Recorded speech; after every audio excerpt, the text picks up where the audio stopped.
बहुत प्राचीन काल की बात है। गौतम ऋषि, जो अत्यंत तपस्वी और धर्मपरायण थे, अपनी पत्नी अहिल्या के साथ ब्रह्मगिरी पर्वत के पास निवास करते थे। वे प्रतिदिन यज्ञ, तप और ब्रह्मचर्य का पालन करते हुए आश्रम में रहने वाले ऋषियों और अतिथियों की सेवा करते थे। उनका यश पूरे क्षेत्र में फैल गया था। गौतम ऋषि का जीवन बहुत ही सात्विक था, लेकिन इसी कारण कुछ देवता और अन्य ऋषियों में ईर्ष्या उत्पन्न हुई। उन्होंने इस तपस्वी को अपमानित करने के लिए एक चाल चली। उन्होंने गौतम ऋषि के आश्रम के चारों ओर कृत्रिम अकाल फैला दिया।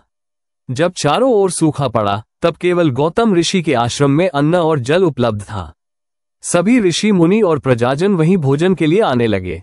गौतम ऋषि ने सभी की सेवा में तन मन धन लगा दिया, परंतु ईर्ष्यालु ऋषियों ने इस बार एक घातक योजना बनाई।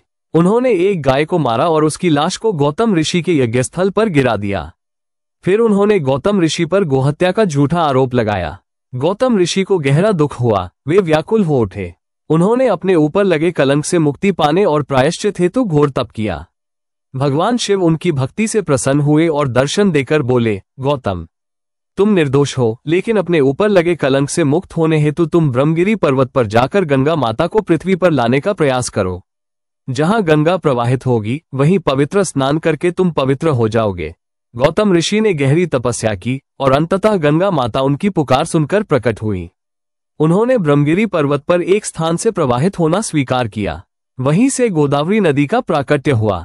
ये स्थान अब त्रयंबक के नाम से जाना जाता है। इसके बाद गौतम ऋषि ने भगवान शिव से प्रार्थना की कि वे भी वहां स्थिर हो, ताकि यह भूमि सदा के लिए पवित्र बनी रहे और सभी को कल्याण प्राप्त हो। भगवान शिव प्रसन्न हुए और वहां लिंग रूप में प्रकट होकर सदा के लिए विराजमान हो गए। त्रयंबकेश्वर ज्योतिर्लिंग को त्रयंबकेश्वर इसलिए कहा जाता है क्योंकि यहाँ भगवान शिव, ब्रह्मा और विष्णु तीनों देवों का वास है, इसलिए इसे त्रयंबकेश्वर कहा जाता है। यहाँ नारायण, नागबलि और कालसर्प दोष निवारण जैसे विशेष धार्मिक अनुष्ठान किए जाते हैं। ब्रह्मगिरी पर्वत की तलहटी में स्थित यह स्थल चारों ओर से हरियाली और दिव्यता से परिपूर्ण है। सच्चे मन से किया गया तप और सेवा कभी व्यर्थ नहीं जाता और सत्य की विजय अवश्य होती है। अगर ये कथा आपको पसंद आई हो तो कमेंट में हर हर महादेव अवश्य लिखें और हमारे चैनल को सब्सक्राइब करें।